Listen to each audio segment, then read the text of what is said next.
Now, for today's speakers, Ollie Chandhok. Ollie has been with American City Business Journal for 12 years. He is the current president and publisher of the Dallas Business Journal. Previously, he served as president and publisher of the Triad Business Journal in Greensboro, North Carolina.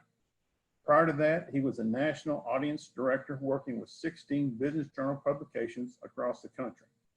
He started his business journal career with the Charleston Business Journal, where he spent 6 years in attendance development and advertising sales. Originally from Toronto, Canada, Ollie moved to North Carolina to attend Queen's University of Charlotte as a Queen's academic scholar and a member of the men's golf team. Ollie, his wife Kenna, and their 2 children, Olivia and Ace, live in Frisco. Ollie, thank you very much for joining us today. And I want to say one thing. I met Ollie, I think it was back in February, where the Business Journal in Baylor sponsored a study, and it was a panel discussion, and Dr. Livingston was on the panel discussion. And I approached Ollie after the event, asked him if he'd want to speak for us, and he said sure. So we scheduled the event for, I don't know, March or April. And of course, the pandemic hit. And I think we rescheduled this thing. How many times, Ollie? 2 or 3 times? Oh yeah, it feels like it's been 6 months or something, right? Yeah, but he stuck with us. And for that, I thank you and we appreciate it. Joining Ollie today is Becca Ayers. She's been with the Dallas Business Journal for just over a year and serves as a newspaper money reporter. In this role, she reports on business-to-business financial analysis and mergers and acquisitions, with a heavy focus on commercial banking and investment. Before joining the Dallas Business Journal, Becca was attending the University of North Carolina at Chapel Hill, where she was a graduate from the university's journalism program. Welcome, Becca. We appreciate it. Hey, yeah, thanks for having me. Hey, no problem. You know, I noticed in your bios and doing a little research that you both have something in common. You both kind of came from North Carolina, which got me to thinking, why Dallas? Why the Dallas Business Journal? What led you to Dallas? That's a big move from North Carolina to Dallas. So what brought you to North Texas? Is it career path or what? Yeah. Hey, thanks for, first off, thanks for having us. We're happy to be a part of this. And, the 6 months or whatever is not your fault. It's the fault of the pandemic. Becca and I have an interesting history, actually. You read there that I was the publisher of the Triad Business Journal in Greensboro. I think it was the summer of 2017. Becca is a Tar Heel, and she interned with us at TBJ, the Triad Business Journal. And what happened was, she enjoyed it so much that she wanted to get involved with any business journal nationwide. Becca was texting me constantly for months. Do you know the publisher in Boston? Do you know the publisher in Seattle? Can you hook me up? And I tried, and there just wasn't the right fit. What I didn't realize was our editor-in-chief had a spot ready to go, which I'm embarrassed to say I didn't realize that. And he said, who's this Becca lady? And why is she talking to all the other editors? And I said, I worked with Becca for 3 months. She's awesome. She's terrific. And he said, what the hell? Why are you holding out on me? Can I meet her? So we did that. She interned with Triad, and ultimately she ended up here in Dallas with me. So we've worked together on 2 different occasions now. And Becca is proving to be a superstar. So it was a terrific move I'll take the credit for bringing her to Dallas, even though I didn't realize it for like 3 months. But that's our relationship together. Becca, any negative things you want to say about me? No, it was great working with Ollie at Triad Business Journal. He was able to show me the ropes, and Ollie being super approachable, and so I had a great time at Triad. And as Ollie said, basically I wanted to stay with the company, and I was texting him a bunch, asking him about job openings, and he had one at his own newspaper. So I'm glad it worked out. I'm glad I came to the Lone Star State that arguably has better barbecue than North Carolina. I'll go ahead and say it. Oh, really? Wow. I don't tell my parents, but. Good. Well, I always find it curious as to how people ended up where they are. I kind of wanted to start off today with a question. This virus has impacted everybody, the way they do business. And I was curious, as far as the Dallas Business Journal, how it has impacted you guys, your operations and your workforce and maybe your revenues. If you can touch on that a little bit, I think people would find it interesting.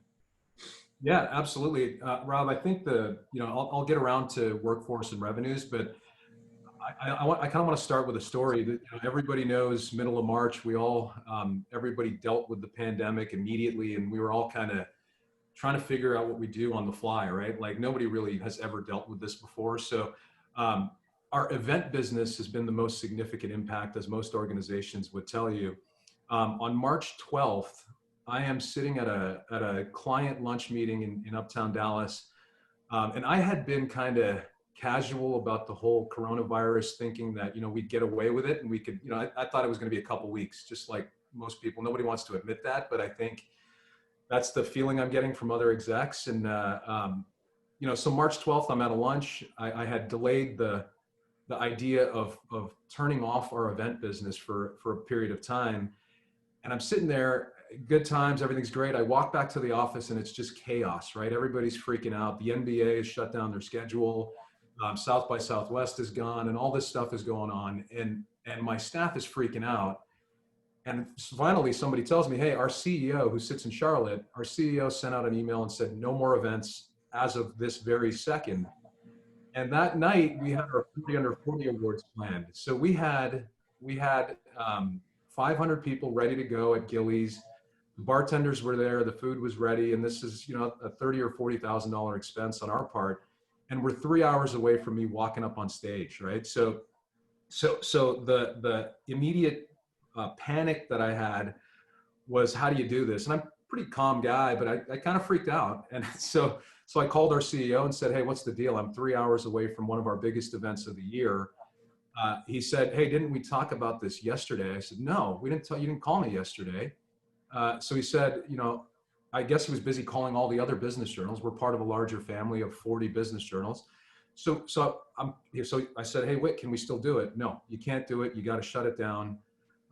So we go into kind of panic mode. My event director calls all the attendees. Our managing editor calls the 40 winners, and I'm calling our sponsors to tell them that it's off. So at that point in time, we realized, hey, this is a bigger deal than I had expected. And since then, in the last 4 or 5 months since then, we've really been trying to transition our events. Events are 30% of our revenue, if you look at tickets and sponsorships and all that kind of stuff. So that's been the biggest hit on us. We've adapted very well. We've transitioned from a in-person event format to learning how to be TV producers. We're creating live broadcasts in partnership with a TV studio, and I'm fairly proud of what our team has done so far. But again, it hasn't been easy. I'm sure folks are more interested in the revenue piece of this. Our numbers. So the Dallas Business Journal was pacing really well in Q1. We were 15% ahead of prior year as of March 9th. Now today we're actually flat to prior years. So we lost that 15% cushion that we had built in Q1. Again, not a terrible place to be, but the way that revenue is coming in, it's coming in a lot slower than it has in the past, as probably most people would attest to. So we're hanging in there, I guess, but the virus had direct impact on our live programming that we used to do. So that represents a big chunk of change for us. Culturally, I think this might sound kind of funny, but what was most interesting to me was our younger staffers, the folks that are more recently out of college, they seem to have been impacted the most. I think the whole work from home environment has been challenging for folks that live alone, right? So I'm sitting in my place in Frisco. I think one of my neighbors is on here actually. My house is chaos. I got 2 kids. My wife stays at home, and so I'm certainly not lonely here, right? But some of the folks that I know live uptown. They live downtown in 1-bedroom apartments by themselves. That impact that they've had has been dramatic, more dramatic than it has been for me. So one of the biggest considerations is making sure our staffers are, they're adjusting well. They're able to just function in their day to day. and then we can worry about work and productivity and efficiency. But the several different impacts, revenue-wise, the event business was the hardest hit, and then the cultural challenges with different folks in our on our team. So on the event side, have you felt that your not constituents or your customers, have they taken to the events? I mean, have they been well received? Or I know in my case, everybody would much rather be, at Maggiano's or wherever. But I think our constituents have really adapted to it, like it. I was just wondering about your customers as well. Yeah, that's a great question. The first step, Rob, was to secure our sponsors, was to re-secure the sponsors. We do these large events that you've heard of, Women in Business and the 40 Under 40 Awards and things like that. We typically have 2 or 3 very high-level sponsors. We had to go resell the sponsorships almost in this new environment because we can't provide the face-to-face in-person contact. What we've discovered, we've found some silver linings, right? We're able to give sponsors more touch points with the winners. So whenever we do a big event program, we derive content from these folks. So for example, the 40 Under 40, you have 40 winners. The sponsors really want to engage with the winners, right? And what we do is we do interviews, we talk to these folks, and we publish content about these people because they're newsmakers, right? The sponsors now, what we've done is we've allowed them to engage during those interviews where they have face-to-face one, albeit it's via a video call. They can interact with the honorees direct. So the sponsors love that. It's unique, and it's something that will, as we emerge from the pandemic, we will probably still continue to do that because there's been value there. On the audience side, I think the audience side, it depends on how well we produce these programs. Our 40 Under 40, I mentioned how we've had to transition to becoming television producers almost. Luckily, we have talent on our staff that is capable of that. I didn't realize that. We didn't need that talent before, but now we're able to do that. And so, the production of 40 Under 40 a couple of weeks ago, I thought was great for our first go. Moving forward, we hope to fine tune some of those things and improve on that. But the audience, I'll tell you what, the audience has grown larger significantly. We did a real estate panel that maybe a month ago or so. If we did a panel discussion in a hotel ballroom, we would get 100 people to show up, right? They pay for a ticket. You got to drive there. You got to put on your suit and tie, and then you go and sit there and hang out.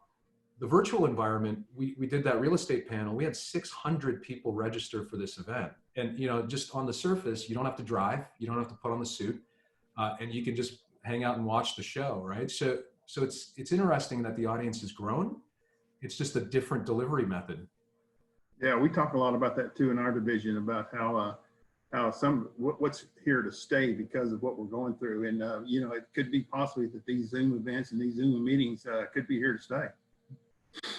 Oh, I think so. I don't think there's a light I don't think there's a finish line here, right? I think emerge from this slowly, and some of the things, the silver linings are just that's one of them, is that, hey, what, we can deliver a little more sponsor engagement via the virtual environment. So yeah, you're right on. Well, I know, I'm sure before COVID, you guys had a certain way you were doing business as far as publishing the journal. Editorially or content wise, what's changed for you guys? How have you had to rethink what you're publishing and how you're publishing and what you're publishing? Yeah, great question. And Becca will touch on this too, I'm sure. But first things first, that second week in March there, for the print, we're very much a digital publication nowadays, but we still produce a print edition every Friday. The biggest challenge we had in that respect was the production of the print edition. The first couple of weeks were a little tough. Our team adapted very quickly. So that was a bit of a challenge right there. But content-wise, our newsroom operation shifted to a 24/7 operation where, we're a business pub, right? So we can work 7 to 10 Monday to Friday. I don't work 7 to 10. I'm making it sound like I'm doing it, but our news team typically covers that window of time. We had to shift to 24/7. So what happened was our editor team had to stagger days off. They had to adjust the hours. They had to do all of these things to cover everything. Because, as everybody knows, the news was coming out very quickly during the early stages of the pandemic. So we went to that, completely shifted our workflow and operation in the newsroom, which was a challenge.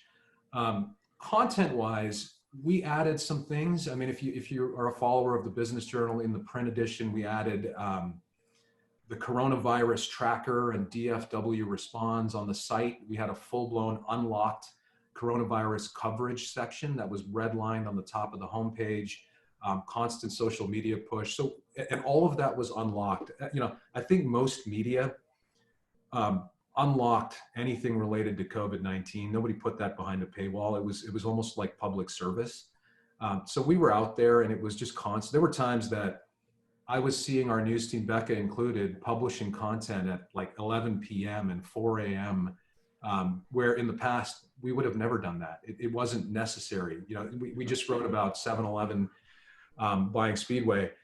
We can wait till 7 a.m. for that, right? I mean, we don't want to all the time, but we can. It doesn't have to go at 3 a.m. But when it's related to a public health crisis, if it's 2 a.m., we're going to hit publish. Well, that kind of curiosity-wise, how many folks do y'all have working for you there at the Dallas Business Journal? Our team in Dallas is 25.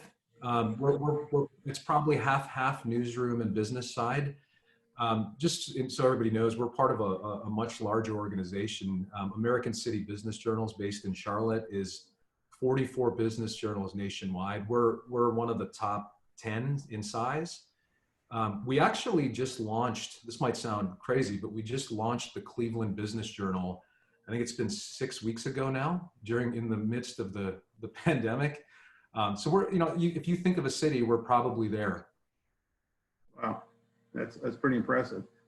You touched on this a little bit, but I was always curious as to the impact of this of the virus on your audience. Do you get a sense, talking to customers or dealing with customers or whatever, what the impact has been on them, or the majority of your customers?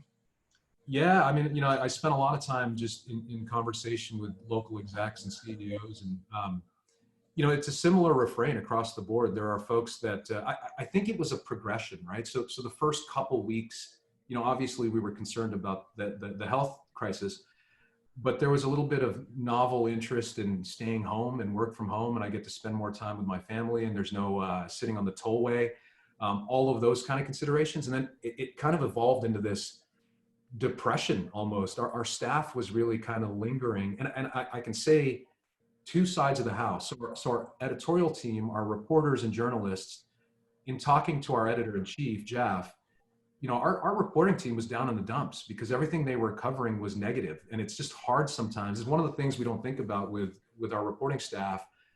If they're hearing all negative news and having to write it and process it, it's not the most enjoyable gig, right? So they were challenged with that. Our sales team, they couldn't find $1. And it lasted a long time. And so they were all down in the dumps too. Now, probably 4 or 5 weeks ago, it feels like, financially we haven't emerged, but it feels like there's activity. There's a little bit of upbeatness, if that's a word. We're covering some more positive stuff. The clients are starting to have some activity. It feels like things are turning around. That was the same, Rob, to answer your question. It was the same that I would hear from a bank CEO. I would hear it from a construction CEO. Similar kind of progression through the pandemic. One thing I'll say, this is the one remarkable thing here, and I think you would expect this. Our audience, our readership is through the roof. We have never, ever had an audience this large. Really? Yeah, nationwide. So nationwide, we crested 450,000 subscribers for all the business journals nationwide. Just in Dallas alone, our paid subscriptions are up over 1,000 subscriptions this year. We're plus 7% subscriber-wise this year. Everybody's interested. What's going on? How, I operate a small business. I need to know what's happening in the business world. It's been a crazy time for our readership, at the least. Yeah, it's, you know, business still is going on, you know, and I was reading the publication today, you know, 7-Eleven just what, how many billions of dollars Speedway, Exactly. 2.5 million square foot industrial park going out by the airport. And Becca could probably address this later, but mergers and acquisitions are still going on. So it seems like people are just kind of maybe coming out of their shell and saying, hey, we got to keep going.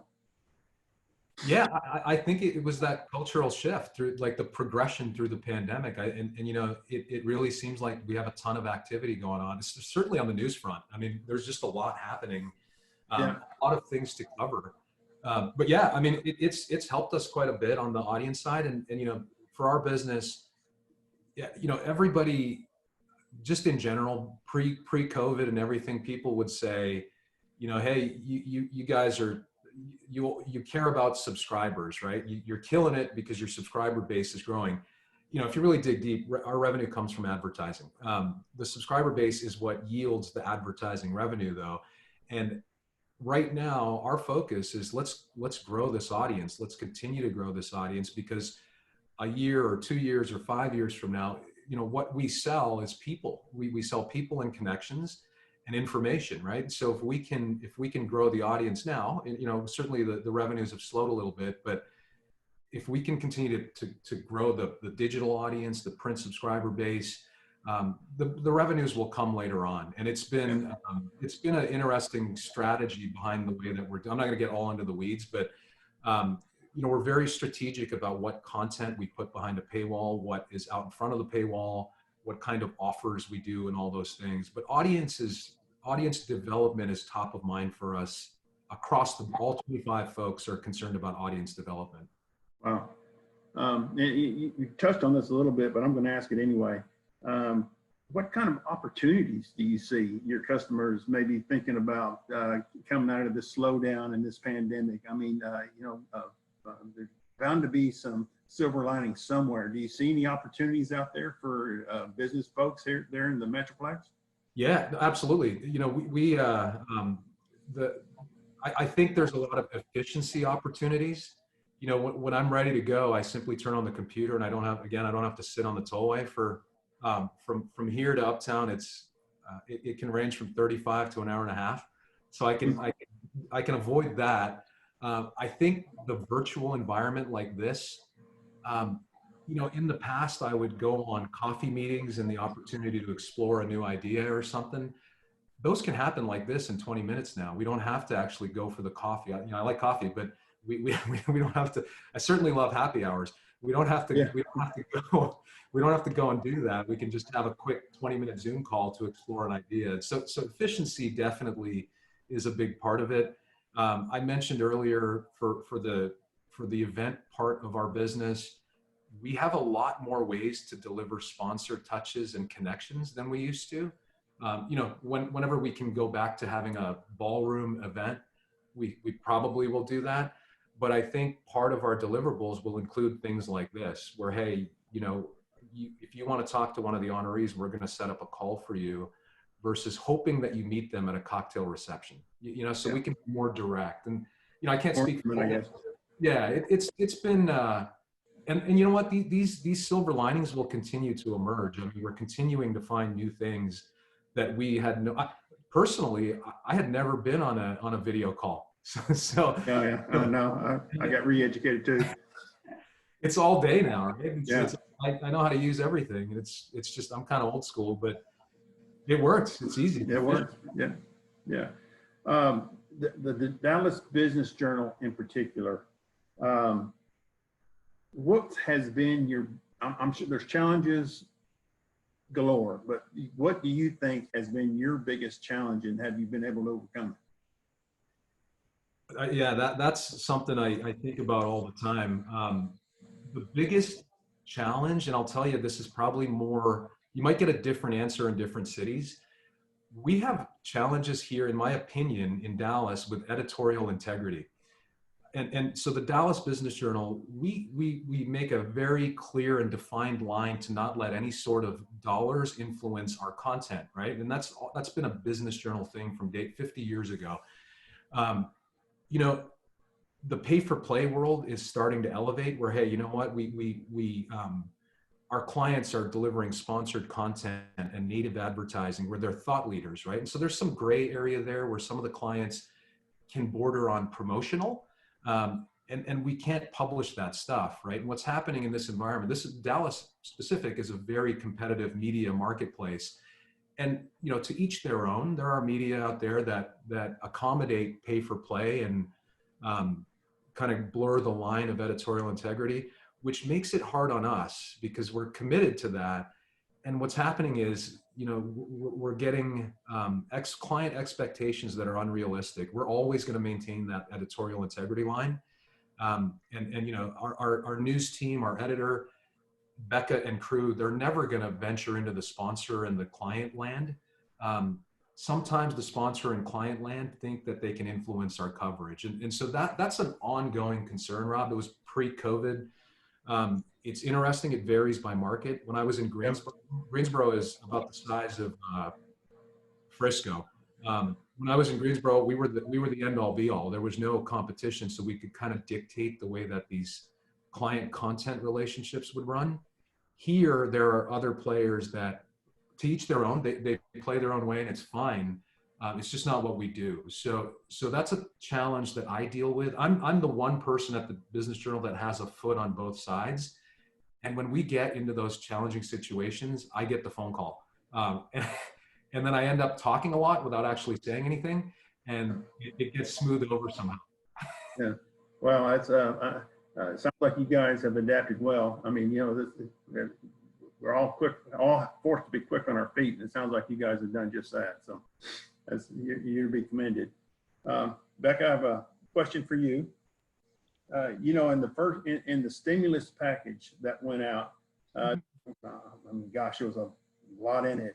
But one of the things that was in it was the paycheck or the payroll protection program. Mm-hmm. Can you give us a little bit of a breakdown of what that is and how that works? Yeah.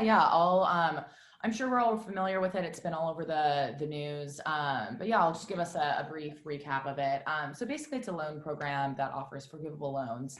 So essentially grants to help small businesses weather through the coronavirus pandemic, this recession that we're currently in.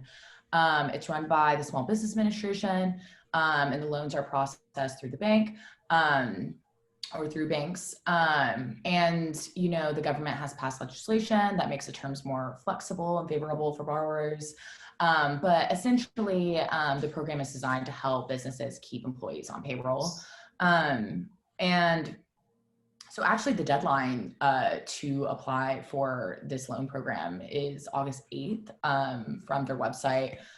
So at least later this week. And something that's interesting about this program is how much demand has substantially slowed for it. So I don't know if y'all remember a couple months back when the first tranche of money first came out for the PPP, the loan money dried up in a matter of 2 weeks. You know, small businesses were clamoring for these loans because, you know, the COVID pandemic hit and businesses were shut. And so then Congress, the government injected another infusion of capital into this loan program. And there's still $100 billion left on the table for the PPP. As to why that has happened, we don't know. But from what I'm talking about with sources and local lenders and leaders, it could be for a variety of reasons of why, you know, there's still $100 billion left in the PPP. It could be because, and I don't know if I necessarily agree with this, but this is what I've been hearing, you know, everyone or all the small businesses that have wanted to receive a PPP loan got one. The economy is doing better, so maybe some small businesses genuinely don't need it. Or the ones that I'm kind of leaning towards why is a lot of small businesses are deterred from it because of the program's complexity, because it was rolled out so quickly. The terms for the program were changing constantly, which, you know, deters, you know, super small mom and pop shops that don't have lawyers and accountants to help them through this process. And a fourth reason that I thought was interesting that I've heard from sources is a lot of people don't trust the government and they don't want to deal with it. So that could also be it, and also something that makes sense to me from what I'm hearing from small businesses. So yeah. Well, have you heard, was it a relatively easy loan to get, or do they make it like the government normally does, make it kind of hard? Well, that's a great question. Was it an easy loan to get? There's still a lot of loan money. So if you went to the right bank, then yes. I mean, it also depends when. Like, Okay. if you asked me in April, was it easy to get? No. Now, if you just look up a bank that is taking new customers to apply for the PPP, it is, I would say, relatively easy to get. But it also depends on, your literacy with applying to loan programs. So there's also that to take in consideration. So what would be the difference between that and the Main Street lending program? Is there a difference? Yeah, there's a big difference. And I won't get into like the minutia and the nitty-gritty of like the details of it because I don't want to bore y'all. But the main differences are that the Main Street lending program is geared towards middle-sized businesses, and they are not forgivable loans. These are loans, you have to pay them back to the banks, but they're pretty favorable terms. And there's $600 billion injected into this program. From what I've been reading, it's off to a bit of a slow start. So yeah, so the PPP was geared towards small businesses or businesses with less than 500 people. The definition of small business varies. The definition of a middle market business even varies. So that's been a big part of it. So yeah. Okay. The lending breakdown in the Metroplex, I mean, who got that money? I mean, do you have any indication as to who benefited the most, who got the money, or? Yeah, no, absolutely. So that is a mammoth of a question. And there's a lot of ways I can answer that. So I've written a lot about who got this money. So the SBA recently released a partial data breakdown about who received the loan money. And so these numbers are based on like a couple of weeks ago, so just bear with me on that. But from our data analysis, I can touch on like geographically who received it in Dallas-Fort Worth, industry-wise and demographically. So overall, essentially PPP loan money that was approved was concentrated more in North Dallas relative to the other areas of Dallas. In fact, actually the top 5 zip codes that had the most PPP loan approvals in DFW, 3 ranked on the Business Journal's wealthiest zip codes list in 2019. And, an economic source that I spoke with said that, and I thought this was an interesting take, that of the roughly 30 million businesses in America in principle that were eligible, very disproportionately it went to those that were more sophisticated, AKA had, an accountant, lawyers, and those were the businesses that often tapped in. And that also applies in terms of geography. Industry breakdown wise, physicians' offices, except mental health specialists, and full service restaurants came out on top as the leading sectors that received PPP loan money approvals in DFW. And then there was also, law offices, real estate agents, and broker businesses, and dentist offices that trailed close behind there. So I thought that was interesting. It made sense to me, especially that restaurants, top the list. DFW just has such a big restaurant and bar business that has just been devastated by this pandemic. A lot have been able to shift to takeout, but especially if you're a bar, how do you shift and be nimble in these times? So especially in April when everything was really shut down. And then demographically, so this is an interesting thing to look at, but so applying to the PPP, loan applicants weren't required to disclose their demographic information. So that is very sparse. Of what we do know, the overwhelming majority of PPP loans given in DFW were given to white men. But again, that's just based on like very sparse information that we have. I've heard that the SBA intends to ask the questions about demographic information on the loan forgiveness portion, which I think some small businesses are going through right now with the PPP. So whether or not we get that full information about demographically who received that, we'll see. but yeah, those are kind of like my broad takeaways. I wrote a big story about that, and it's really interesting to delve into the data. It was a bit, it was quite the big data dump to go through, but very interesting. And the data, I mean, that was kind of what I was expecting anyways. I'm not surprised that more PPP loan money went into, North Dallas versus South Dallas, et cetera. So yeah. Well, I know there's talk about a second package coming out. Now, you might not know this. I don't know. It might be too early to tell. But talk about bringing that back, or it's just, or since there's money still left over from the first one, maybe not, or. Yeah. That's a great question. I don't know. So I brought up that demand point earlier because there's still $100 billion left on the table for small businesses to grab, but they're not grabbing the money. And why is that?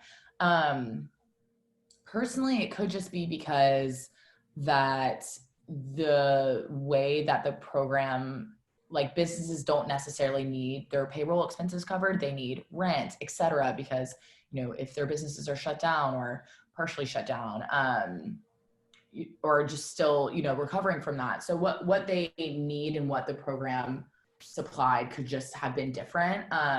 So I wouldn't be surprised. I've heard some experts say that there will be another program that helps small businesses, but whether it's the PPP, it probably won't be the PPP. It will probably be a different program that helps support the needs of small businesses more. Because there was a lot of issues with, in the early rollout of it, it wasn't helping restaurants in the way that they needed to be helped. So yeah, we'll see. Well, this is kind of a question for both of you. I was just curious from what you guys do. You deal with businesses every day. In your opinion, what industries do you feel have gotten hit the hardest about all that's going on in the last few months? Do you want me to start, Ollie? Jump in. Okay.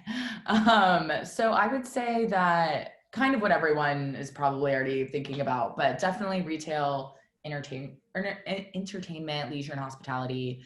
And then talking to the Fed, there are certain subsectors within manufacturing that are also getting impacted. And those seem to be tied to like oil and gas and transportation. The energy sector has been rocked by not only, a couple months ago, it was not only the pandemic, but also low oil prices, and there was an oil price war. So energy sector, and then airlines, I would say as well, is everything that comes off the top of my mind when I was talking to economists. So I didn't know if you had anything else to add there.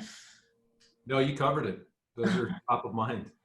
This is really more of a question.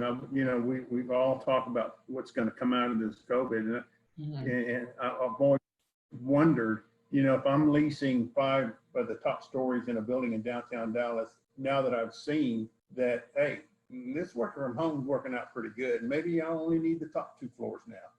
So I've always wondered if, commercial real estate or downtown office leasing might be impacted by this. But have you guys heard anything about that? Or, and that's not a fair question. I kind of hit you off with that one, but just was thinking that maybe, that might be one of the things that are here to stay. Yeah, you're Rob. That's a great question. I don't know the answer. I at first that would be the initial inclination that, hey, nobody wants to ride the elevator with 10 people jammed in there. And do we want a tight little office that's completely open? That was the trend, right? We were all kind of headed that direction. Now it's kind of like we need plexiglass and we need closed doors, and I need to be on the first floor or maybe some outdoor space.